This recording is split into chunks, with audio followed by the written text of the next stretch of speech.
आप सभी को मेरा प्यार भरा जय श्री कृष्ण। क्या आप सभी जानते हैं कि मार्गशीर्ष की महिमा के बारे में और यह महीना भगवान श्री कृष्ण को इतना अत्यधिक प्रिय क्यों है? तो चलिए जानते हैं हमारे धर्म ग्रंथों व शास्त्रों द्वारा।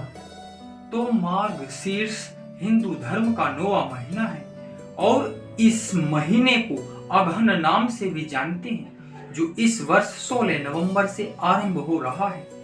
मार्गशीर्ष माह में ही सनातन संस्कृति के 2 प्रमुख विवाह संपन्न हुए थे, भगवान शिव विवाह तथा राम विवाह। वैदिक काल से ही मार्गशीर्ष मास का विशेष महत्व रहा है।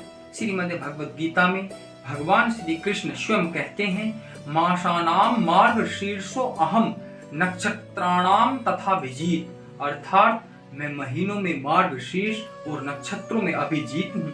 स्कंद पुराण के वैष्णव खंड के इस श्लोक के अनुसार, जो आपकी स्क्रीन पर है, भगवान श्री कृष्ण कहते हैं कि मार्गशीर्ष मास मुझे सदैव प्रिय है।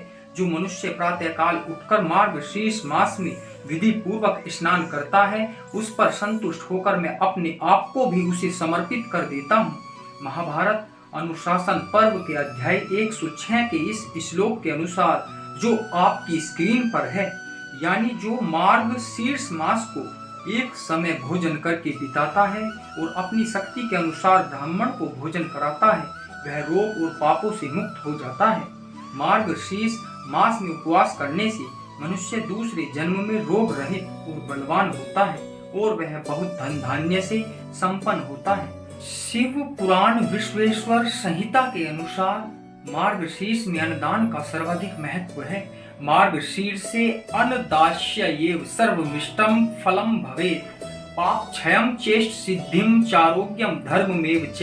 अर्थात मार्गशीर्ष मास में केवल अन्न का दान करने वाले मनुष्यों को ही संपूर्ण अभीष्ट फलों की प्राप्ति हो जाती है। मार्गशीर्ष माह में अन्न का दान करने वाले मनुष्य के सारे पाप नष्ट हो जाते हैं। स्कंद पुराण में भगवान श्री कृष्ण ब्रह्मा से कहते हैं, पूर्णे वर्ष सहस्त्रे तु तीर्थ राजे तु यत् फलम तत् फलम लभते पुत्र सहो मासे मधोपुरे।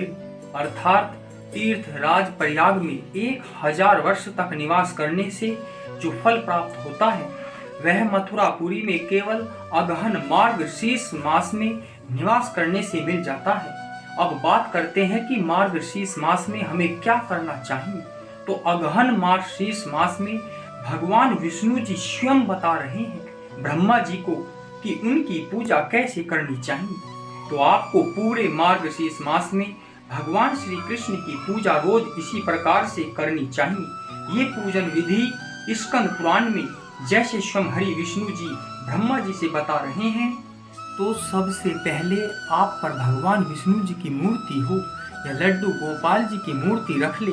पूजा सामग्री में दक्षिणावर्ती शंख, मंजरी सहित तुलसी पत्र, पुष्प, फल, इत्र, शहद, आरती के लिए कपूर, गंगा जल, कच्चा दूध, तिलक करने के लिए सूखी हुई तुलसी की लकड़ी और भोग लगाने के लिए गाय के दूध की खीर व मालपुआ, ये सभी सामग्री होनी चाहिए। तो सर्वप्रथम भगवान का मधु यानी शहद से स्नान कराना चाहिए।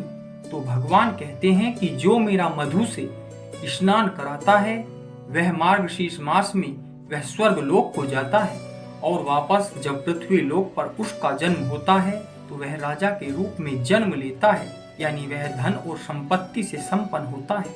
और आपको भगवान का स्नान कराते हुए, भोग लगाते हुए, पुष्प, तिलक, आरती आदि करते हुए गरुड़ घंटी अवश्य बजानी चाहिए और ओम नमो नारायणाय इस दिव्य मंत्र से भगवान का पूजन करना चाहिए। फिर उसके बाद भगवान कहते हैं कि जो मेरा दूध से अभिषेक करता है, वह बड़े से बड़े पापों से मुक्त हो जाता है और स्वर्ग लोक में चंद्रमा, रुद्र और मरुदून गणों का प्रिय हो जाता है। फिर भगवान कहते हैं कि जो मेरा स्नान शंख में पुष्प चावल डालकर स्नान कराता है, वह अपने कुल को तार देता है।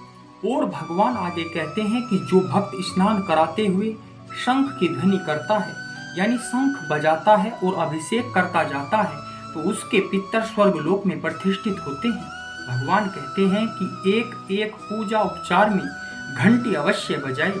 एक उपचार यानी जैसे आपने भगवान को तिलक लगाया तो घंटी बजाई तो एक पूजा उपचार हो गया, पुष्प अर्पित किया तो दूसरा पूजा उपचार हो गया, भोग लगाया तो ऐसे ही हर पूजा करते हुए घंटी अवश्य बजानी चाहिए। तो इससे क्या होगा? तो भगवान कहते हैं कि 100 चंद्रायन व्रत का पुण्य फल हमें एक उपचार में मिलेगा और पंचोपचार पूजा कर रहे हैं तो हमें 500 चंद्रायन व्रत का पुण्य लाभ मिलता है। अब भगवान आगे कहते हैं कि जो तुलसी की लकड़ी को घिसकर मेरा तिलक करता है उसके 100 जन्मों की समस्त पापों से मुक्ति मिल जाती है। भगवान आगे कहते हैं कि जो तुलसी की मंजरी से पूजा करता है वह मोक्ष का भागी हो जाता है। भगवान कहते हैं कि कौस्तभ मणि तभी तक गरजती है जब तक कि श्यामा तुलसी मंजरी के साथ में मुझे नहीं मिल जाती। यानी श्यामा तुलसी की मंजरी यदि भगवान को चढ़ा दे तो भगवान को यह कौस्तुभ मणि से भी अति प्रिय है। भगवान कहते हैं कि जो मेरे पूजन में धूप दिखाता है वह अपने सभी मनोरथों को पूर्ण कर लेता है। जो मेरी पूजा में घी का दीपक जलाता है वह स्वर्ग लोक में निवास करता है। और भगवान ब्रह्मा जी से बता रहे हैं कि पूरे मार्गशीर्ष माह में मुझे खीर का भोग अथवा मालपुआ का भोग अवश्य लगाए। इससे मेरी भक्ति यानी हरि भक्ति व माता लक्ष्मी की कृपा बनी रहती है। और आखिरी में आती है भगवान की आरती। तो भगवान विष्णु जी आगे बता रहे हैं ब्रह्मा जी से कि जो मेरी कपूर से आरती करता है वो मुझ में लीन हो जाता है और अश्वमेध यज्ञ का फल पाता है और वह अपने कुल का उद्धार कर देता है। तो आज हमने जाना मार्गशीर्ष मास की महिमा के बारे में और भगवान विष्णु की पूजा आराधना के बारे में, जो भगवान श्री हरि स्वयं ब्रह्मा जी से अपनी पंचोपचार पूजा विधि पूरे अगहन मार्गशीर्ष मास में स्कंद पुराण में बता रहे हैं।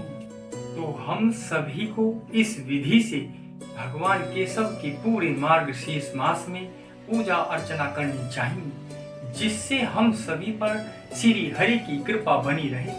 तो ऐसी ही वीडियो को देखने के लिए वीडियो को लाइक शेयर कमेंट व चैनल को फॉलो अवश्य करें।